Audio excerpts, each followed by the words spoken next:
aumentos del salario básico unificado en el Ecuador, todo ese dinero se mantiene en las cuentas de cada uno de los afiliados. Actualmente les indiqué que el salario es mínimo por el que se aporta es sobre los 340. El valor que va a las diferentes unidades de negocio, y estas son las de salud, cubren solamente aquí en el Ecuador. He tomado nota de su sugerencia para notificar a las autoridades lo que usted manifiesta y se tomará en cuenta para ver qué posibilidades existen o cómo analizan las autoridades, y si existiese algún cambio en normativa o en porcentajes, nosotros de igual manera estaremos comunicándoles en este medio todos los cambios que se tengan para darles mayor facilidad a ustedes y mejores beneficios en el exterior. Muy bien, dos preguntas más, una dama, me gustaría, porque ya han hablado alguna señora, alguna señorita que tenga alguna pregunta. Si no hay mujeres con preguntas, damos el paso a los caballeros.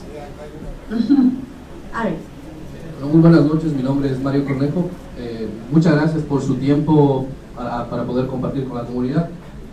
Mi pregunta es en el mismo contexto de los compañeros. ¿Cómo se podría uno igualar los años que no ha aportado al Seguro Social? ¿Hay la factibilidad de hacer ese pago? Y si hay alguna penalidad por esos años que no se pagó, los años que estamos aquí. Ya, no existe esa posibilidad de recuperar los años pasados.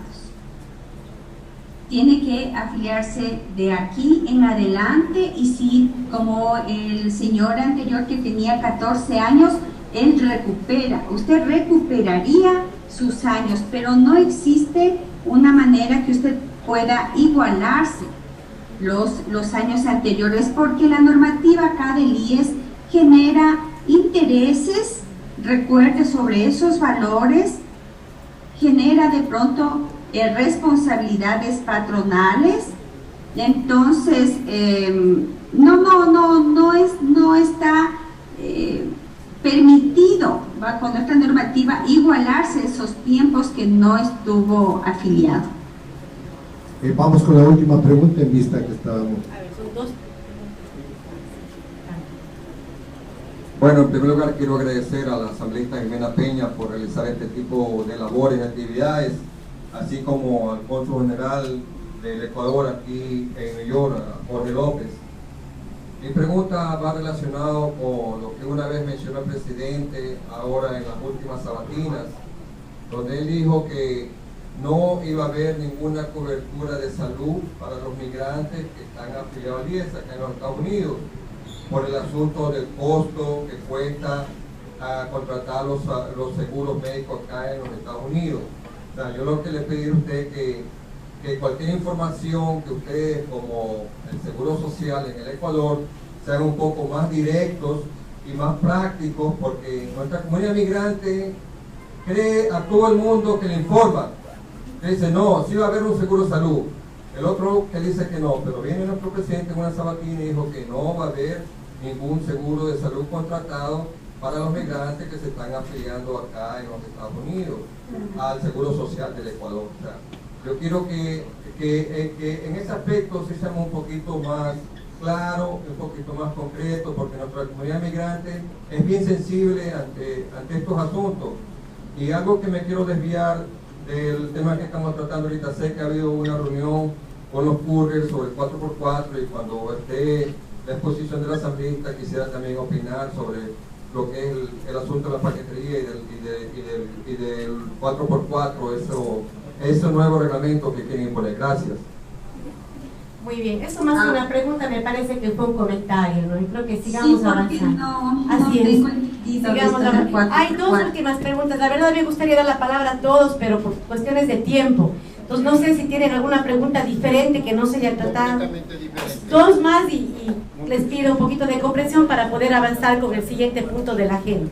Buenas noches, muchas gracias por la oportunidad. Una preguntita rápida, para los hijos de los migrantes que se nacionalizan, son nacidos acá, ¿si hay las mismas posibilidades? Claro, los hijos de los afiliados activos tienen cobertura hasta los 18 años en el Ecuador. No, la pregunta eso es, no hay ningún problema. No, la pregunta es, por ejemplo, mis hijos son mayores de edad, se van a nacionalizar ecuatorianos, ¿ellos tienen la posibilidad de asegurarse voluntariamente? Claro, porque el momento en que ya se nacionalizan ecuatorianos, van ellos a tener una cédula de identidad con el que tranquilamente ingresan al portal web y pueden afiliarse ellos tranquilamente. Ya, una segunda cosita rápida. A mí me consta esta cuestión de que el dinero regresa. A mí me regresó creo que 80 sucres del año 82. Entonces sí es cierto. Ya, vamos con la última pregunta. Iván, acá. Iván, acá y ya nomás. Ahí, última. Buenas noches. Buenas noches. Mi pregunta va a lo siguiente. Usted antes hablaba de que si usted tenía 14 años de afiliación, claro, si usted tenía 14 años de aportaciones, usted podía, y cierta edad, usted podría llegar a jubilarse. ¿Cuál sería, mi pregunta es, cuál sería la edad máxima y las aportaciones máximas para llegar a recibir el 100% de la jubilación? Para que usted reciba el 100% de la jubilación, depende de los años, depende de su sueldo, porque aquí en el sistema de pensiones existe una tabla especial en la que ustedes pueden tranquilamente ingresar al portal web y es ir a jubilación, ingresan y ustedes tienen la tabla de las edades, años, imposiciones. Inclusive ustedes pueden realizar una consulta, proyectar cuánto sería su jubilación de acuerdo al tiempo y edad y aportación. No se le puede indicar un valor mínimo o un valor máximo, es de acuerdo a un proceso de cálculo ingresando estos 3 rubros. Muy bien, muchísimas gracias compañera, realmente muy interesante la presentación, Mayra. Agradecemos muchísimo a la institución del Seguro Social por facilitar estos conversatorios con la comunidad. Muchísimas gracias, así que hemos de seguir en contacto. Gracias. Seguro, ustedes, muchas gracias. Muy bien, muchísimas gracias también a todos por darse cita acá. Me parece que ya llegó el café también, ¿no? No todavía, estoy preocupada. Pero bueno, nuevamente, nada más quiero compartir con ustedes una preocupación de la pregunta que hizo el compañero Carlos Ortega. Efectivamente, lamentablemente nosotros no podemos tener acceso al beneficio de salud. Pero si usted es migrante y tiene hijos menores de edad, sí pueden tener el beneficio, al igual que su esposa, sí realiza una aportación adicional en el caso de la esposa. Pero, por ejemplo, y aquí es una parte importante, si usted no tiene estatus migratorio y tiene un problema de salud, a lo mejor se enferma, no puede volver a trabajar, y tiene un determinado número de aportaciones, usted podría acceder a una pensión de discapacidad si está afiliado. Entonces, yo sí les invito a considerar eso como una razón más de afiliarse. Otra cosa también, de hecho, muchos de nosotros regresamos a retirarnos allá, podríamos acceder a la pensión de retiro. Ha mejorado muchísimo el sistema de ingreso, de afiliación, ahora se puede hacer de una manera más fácil por el internet, así es que es un incentivo. Dicen que no sirve a algunos, pero en realidad en Estados Unidos hay ya más de 2.000 afiliados voluntarios. Y es la circunscripción del exterior con mayor número de afiliaciones. Así es que la idea es que sigamos accediendo al beneficio y según vamos accediendo también podemos ir analizando ciertos cambios. De hecho, en la última resolución que se aprobó en el Seguro Social, Yo creo que se realizaron cambios importantes, como fueron la eliminación de la edad, ya no hay requisito de edad, y también el tema de la eliminación de los exámenes médicos. Muchos de nosotros teníamos alguna enfermedad media fuerte y eso era motivo para que le dieran el beneficio. Ahora ya no existen esas trabas, pagamos igual de lo que paga un afiliado voluntario dentro del Ecuador, se equipararon las tasas. Creo que son incentivos positivos y una muestra del compromiso que existe por parte de la institución de ir mejorando cada día más para que nosotros como migrantes en el exterior podamos acceder al beneficio. Ese como último comentario al respecto, y ahora sí vamos con la parte medular, digamos, que nos interesa a todos, que es la rendición de cuentas semestral. Realmente hemos tenido contactos muy frecuentes y hemos creído conveniente que hacer un punto medio en el año para que ustedes puedan saber qué es lo que ha sido el trabajo de mi persona como su asambleísta dentro de la Asamblea Nacional. Hemos dividido la presentación en...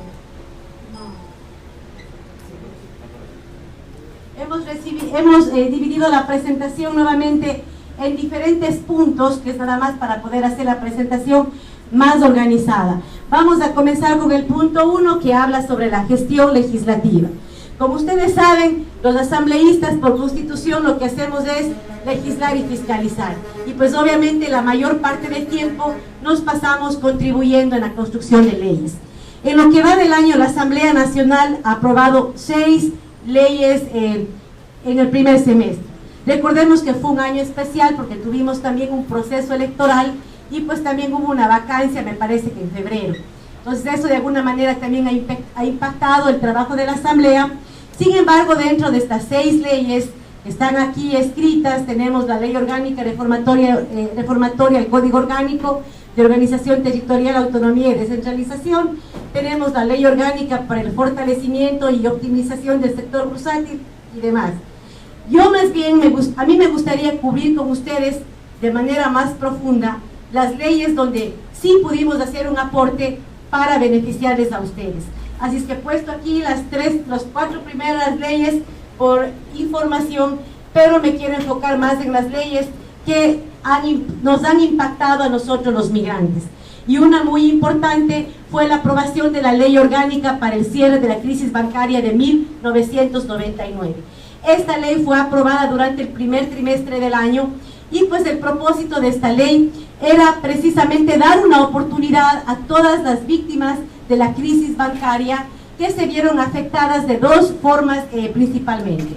Los primeros, aquellos ecuatorianos y ecuatorianas que perdieron su dinero, aquellos que tenían más de $10,000 en las instituciones financieras y que jamás pudieron recuperar su dinero.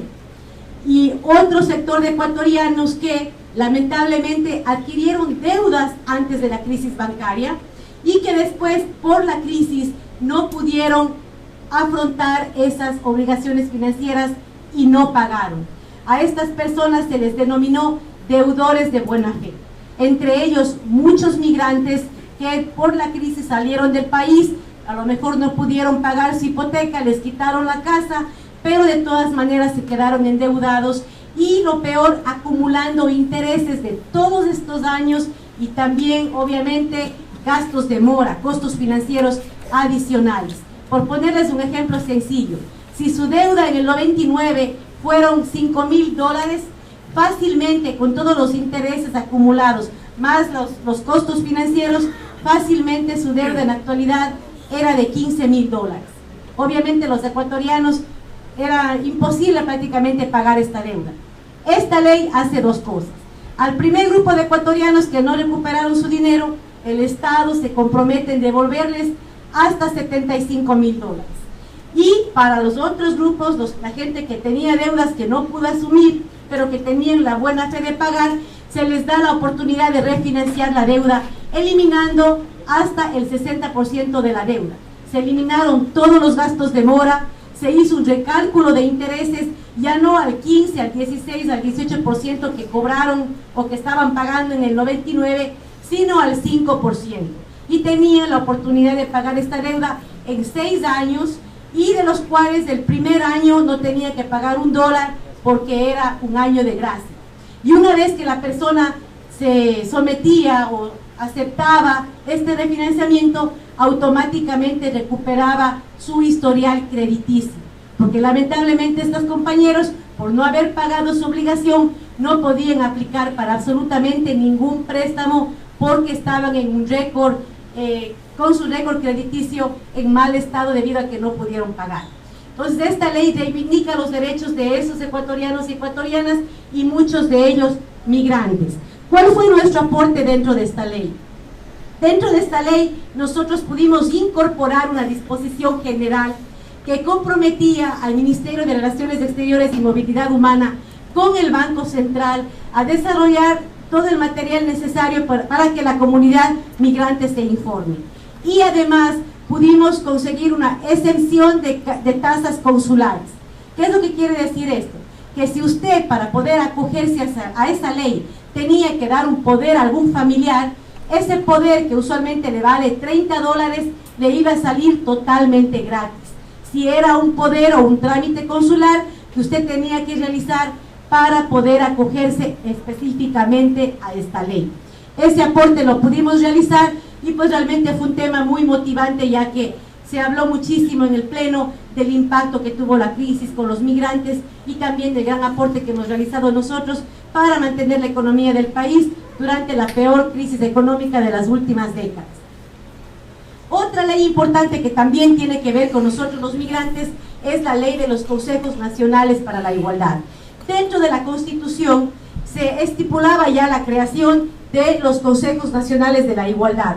¿Qué son estos consejos? Estos consejos son un tipo, una junta, digamos así, un consejo de 10 personas que estarán ahí para formular políticas públicas a favor de 5 grupos de atención prioritaria.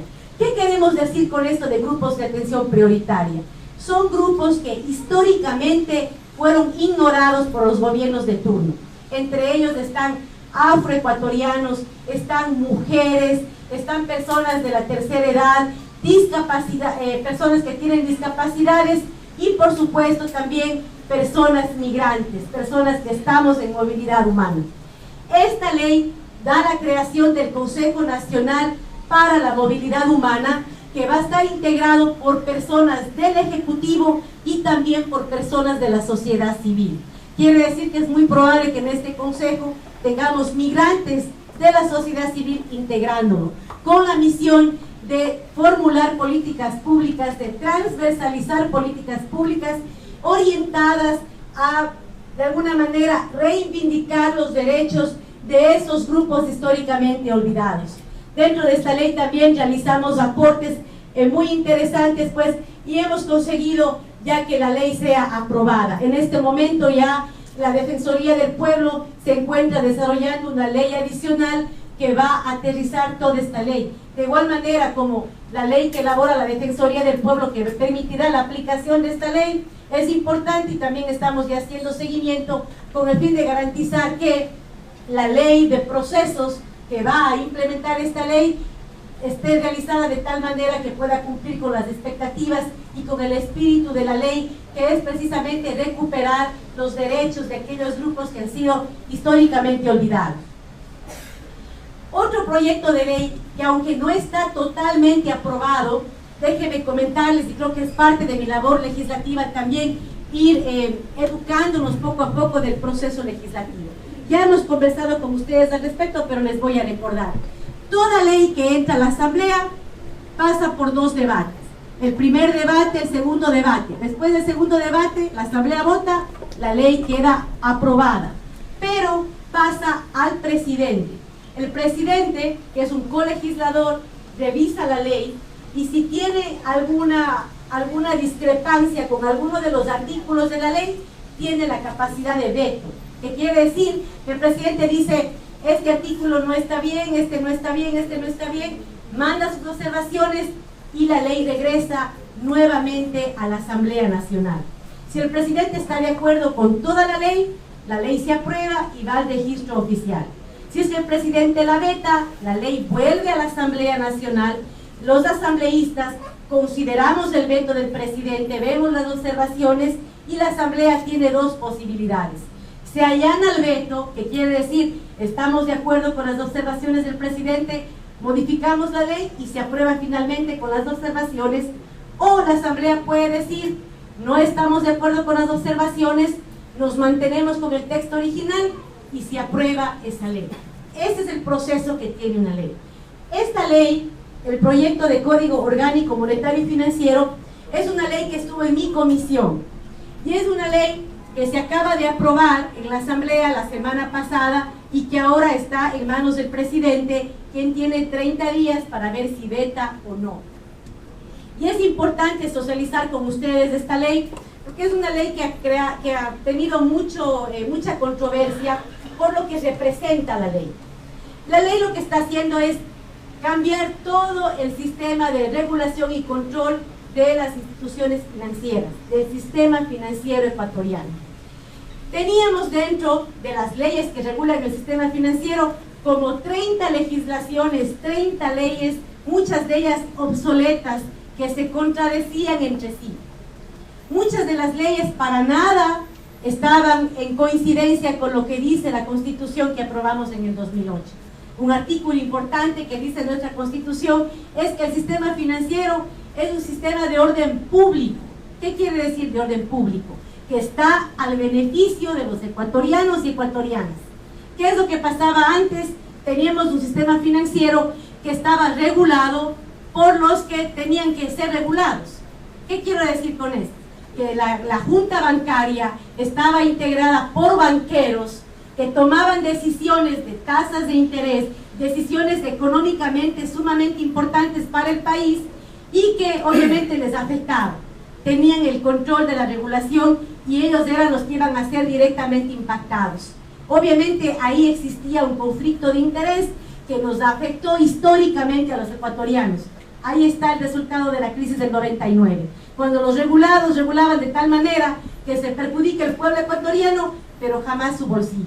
De tal manera que esta ley tiene un valor adicional, ideológico y coherente con este cambio en las estructuras del poder que estamos impulsando a través de este proyecto político. Esta ley da origen a una junta que está integrado por 5 compañeros del Ejecutivo, que son los que van a tomar las decisiones monetarias y económicas y que se van a asegurar que esas leyes vayan de acorde a las necesidades del país y no a las necesidades de un grupo específico. Efectivamente, esta junta tiene muchísimas facultades, de hecho son 55, pero todas son totalmente necesarias para que ellos puedan encaminar la política económica y monetaria del país. Dentro de este instrumento, que es bastante técnico, bastante económico, frío, si quieren algunos, nosotros como sus asambleístas de manera particular hemos podido incorporar un toque humano, en el sentido de que nuestra preocupación ha sido de que además de que sea un instrumento económico que ayude al desarrollo del país, también sea un instrumento o que la Junta tenga las facultades para que se democraticen los servicios financieros en el Ecuador. Hasta ahora la banca lo único que hacía era otorgar préstamos de consumo a ciertos sectores de la población, mientras que los grupos de atención prioritaria, los grupos históricamente olvidados, no podíamos tener acceso a crédito. Si usted era migrante retornado y quería aplicar para un préstamo, se fregó, porque le iban a pedir historial crediticio, prueba de ingreso, cuenta bancaria de más de 4 dígitos. Como nosotros, como migrantes que hemos vivido 10, 15, 20 años en el exterior, podemos probar un historial crediticio en el Ecuador. Eso ha sido una traba constante y una clamor permanente, no solamente del migrante retornado, sino también del migrante que a lo mejor puede viajar, que quería aplicar para una casa, que quería instalar su negocio y que tampoco podía acceder a créditos por todas estas limitantes. Con esta ley, ¿qué es lo que se hace? Algunas cosas que hemos podido introducir y muy alegremente les comparto porque al estar dentro de mi comisión pude tener una injerencia fuerte dentro de los debates. Dentro de los objetivos del código, los grandes objetivos de esta ley, pudimos introducir precisamente la democratización, el acceso a los servicios financieros para esos grupos históricamente olvidados. De igual manera, se habla de una disposición general que pudimos colocar al final de la ley sobre que la Junta tiene que usar todos los instrumentos de este código, que es una ley de 520 artículos, todos los instrumentos de este código para promover y facilitar el acceso a crédito para personas en movilidad humana, o sea, para migrantes, para nosotros, de acuerdo a sus especificidades y necesidades.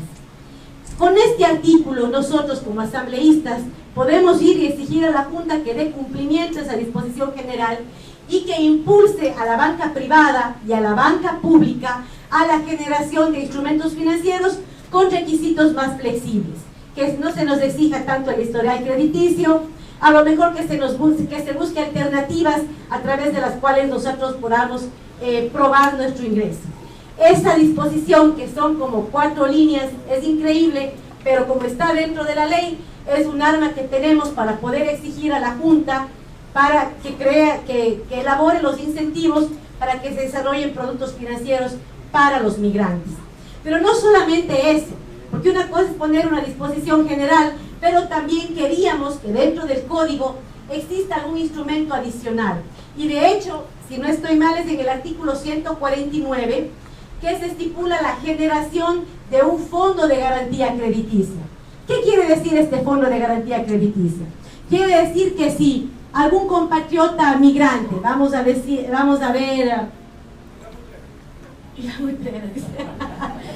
Vinicio, el compañero Vinicio López, migrante, retorna a Ecuador y va al Banco X a pedir un préstamo. El Banco X le va a decir, a ver, Vinicio, ¿cuál es tu historial crediticio, tu historial bancario? Va a decir, no, Vinicio, ¿sabes qué? Vos no tienes historial de crédito. Entonces, ¿qué es lo que va a pasar? El Banco X sabe que si va a este fondo de garantía crediticia que está siendo creado con esta ley, este fondo le va a decir al Banco X, verás, banco, si tú le prestas al Vinicio los $10,000 que está pidiendo, yo te garantizo que si él no te paga los 10,000, yo por lo menos te pago el 50%. O sea, yo te cubro los 5,000. Pero préstale. Eso es básicamente lo que hace este artículo. Crea ese fondo de garantía crediticia a través del cual la institución financiera va a tener una protección, no total, probablemente parcial, de lo que esté prestando al compañero migrante que no cumple con todos los requisitos que usualmente ellos exigen para otorgar un crédito. ¿Ya? Y dentro de eso,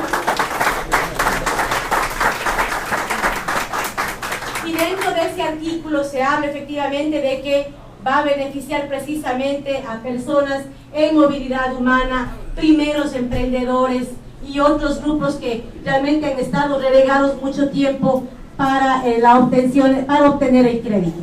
Aquí está, es el artículo 149. Y hay más, les comento. Mucho se hablaba del Banco del Migrante, ¿no es cierto? No funcionó pues en realidad. ¿Qué es lo que pasa? Hay una disposición que estipula que este fondo del Banco del Migrante pase a la Corporación de Finanzas Populares y Solidarias.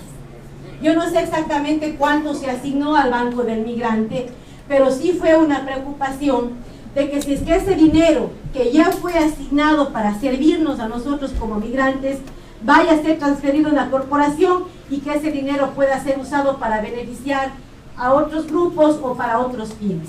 Para precautelar eso, pudimos incorporar un inciso que dice lo siguiente, algo así, como que el dinero del fondo del Banco del Migrante, fideicomiso Banco del Migrante y fideicomiso Pro Mujeres, que es otro similar al Banco del Migrante, pero que está supuesto a servir a las mujeres, que esos fondos que van a ser transferidos a esta corporación sean usados específicamente para la creación de instrumentos financieros a favor de los grupos para los cuales estos fondos fueron originalmente creados.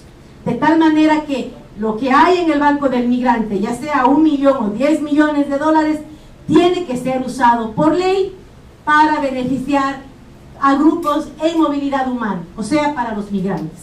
Con este inciso garantizamos de que esos fondos se mantengan al servicio de la comunidad migrante.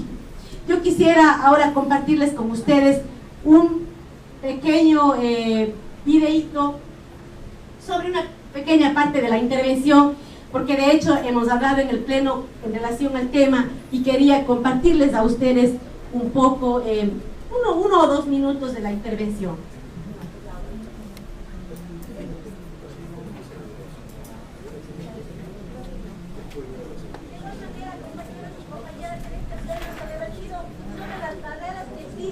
Para el acceso al crédito de ciertos sectores. Entre ellos se ha mencionado la carencia de récord crediticio, la carencia del historial financiero, la imposibilidad de probar los ingresos de una persona. De tal manera que el reto de la comisión era incorporar de alguna manera algún artículo, algún inciso que debilite estas barreras que afectan el acceso al crédito de ciertos sectores. En este sentido, nuevamente agradezco a la Comisión por haber acogido mi observación de incorporar en el artículo 149, a través del cual se crea el sistema de garantía crediticia, que a su vez sirve para afianzar las obligaciones crediticias de personas con falta de garantías para acceder al crédito. En este artículo se han podido citar ejemplos de cuáles serían aquellos sectores beneficiados. Nuevamente hablamos de personas que están emprendiendo en negocios por primera vez y por supuesto personas de movilidad humana y de los grupos pertenecientes a los sectores más vulnerables de la sociedad. Esta es una parte de la intervención donde estamos hablando de la creación del fondo que les da, perdón, del artículo sobre la garantía crediticia. Sigamos con la...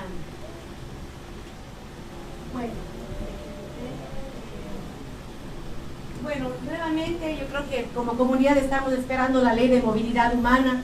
Si bien lamentablemente esta ley todavía no entra a la Asamblea, se nos ha dicho que ya la ley está para revisión en el Ministerio de Relaciones Exteriores. De hecho, les comento, hubo una estructura en la que trabajamos y esta ley se está construyendo con el apoyo del equipo de trabajo de los asambleístas del exterior también. Nosotros hemos colaborado en la estructura, incluso en el articulado, y la ley está en este momento ya revisándola al canciller. Esperemos que la misma pueda ingresar a la Asamblea, ojalá en este trimestre del año o a más tardar en el 4º trimestre del año. Pero ya hay un borrador de ley que nada más está esperando por aprobación del canciller para que pueda ser presentado en la Asamblea Nacional. Bueno, aquí tenemos otros aportes también. Me gustaría más bien avanzar. Aquí estamos en la comisión. Como comisión también hemos tratado algunos temas y también me gustaría compartir una parte de la experiencia legislativa. Mucho se habla de que los asambleístas somos borregos del Ejecutivo. Ese es un comentario general. Pero cuando hay algo que nos afecta y que afecta a la comunidad a la que represento, yo tengo que hablar. Y obviamente no siempre es que nos allanamos a todo lo que dice el presidente. Hace un momento hablamos sobre la capacidad de veto que tiene el presidente de decir, esta parte no estoy de acuerdo. Y si de verdad fuéramos borregos, nos allanáramos a todo lo que viene del Ejecutivo. Y en realidad no ha sido así. Les comento algo, por ejemplo, un tema que se debatió dentro de la ley de fortalecimiento y optimización del sector societario bursátil. Dentro de esta ley había una disposición general que estipulaba lo siguiente. Dentro del veto presidencial, el presidente sugería que se elimine las figuras de los fideicomisos para préstamos hipotecarios y que solo se mantenga esta figura de fideicomisos para viviendas de interés social. ¿Cuál era la preocupación?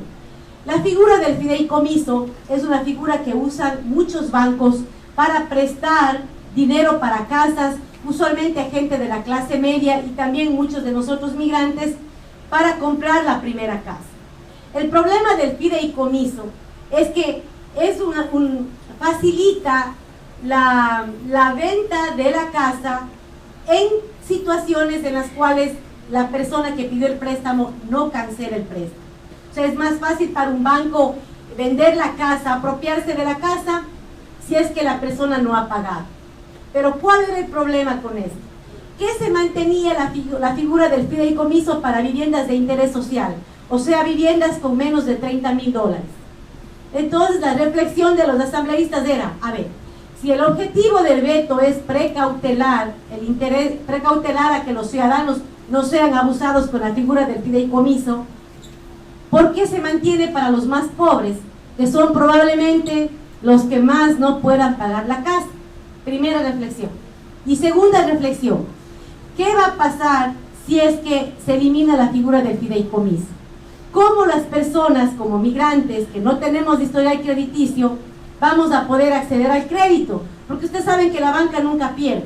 Entonces, si se eliminaba el fideicomiso, dos cosas podían pasar.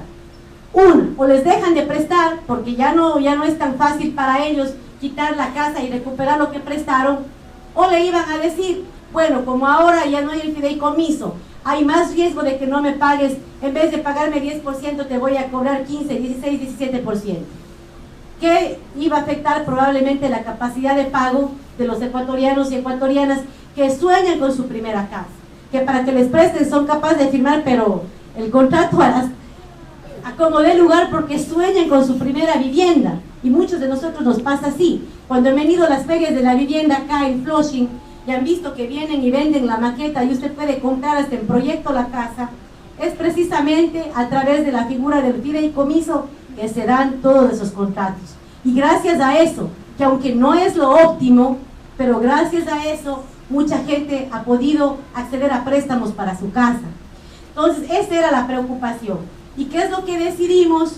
Pues simplemente no allanarnos al veto, porque creímos que a pesar de que no es lo mejor, no es el mejor instrumento, si lo eliminábamos íbamos a perjudicar a aquellas personas que añoran su primera casa y que solamente podían acceder a estos préstamos con este tipo de instrumento financiero.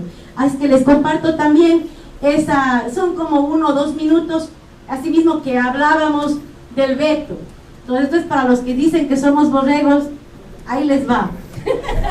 También se debatió dentro de la comisión sobre que la eliminación o la restricción de la figura del fideicomiso solamente para viviendas de interés social también iba a traer consecuencias en el límite de opciones de crédito para ciudadanos y ciudadanas mayormente de la clase media que aspiran a lo mejor a comprar su primera vivienda, entre ellos también cientos de hermanos migrantes. Les explico un poco más lo que acontece. La figura del fideicomiso efectivamente le da una protección adicional a la institución financiera, quien a través de este colchón pues se arriesga a dar créditos inmobiliarios a personas que no tienen historial crediticio y que de otra manera no pudieran acceder a comprar su primera vivienda. Entendemos también que la eliminación de esta figura va a obligar a las instituciones financieras que jamás pierden a ofrecer créditos a estos ciudadanos sin historial crediticio, pero con intereses más altos. Todos sabemos cómo trabaja una institución financiera. A mayor riesgo, mayor lucro. Si hay un ciudadano, una ciudadana que no tiene la manera de probar un historial crediticio, como acontece con muchos ciudadanos que están adquiriendo su primera vivienda y con muchos migrantes, probablemente no van a acceder al crédito y si lo acceden, lo van a hacer con tasas de interés usureras.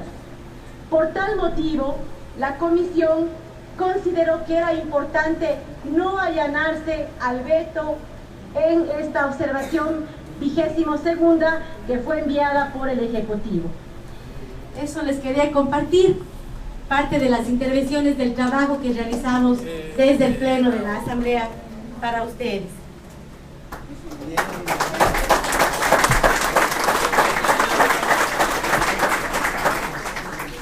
Bueno, como parte también de las novedades que tuvimos desde estos 6 primeros meses, estuvo la visita del presidente acá y pues también el honor de acompañarle a él dentro de su comitiva. Estuvimos acá, recordarán ustedes el enlace incluso que tuvimos en Nueva York. Eso también fue un evento importantísimo, no solamente para el presidente visitarnos a nosotros, a mí como asambleísta, acompañarle, pero también un evento importante sobre todo para nosotros como comunidad. Tener a un presidente que nos visite, que tenga ese contacto realmente nos llena de alegría y de orgullo y también de agradecimiento, porque antes nunca nadie nos visitaba, peor un presidente.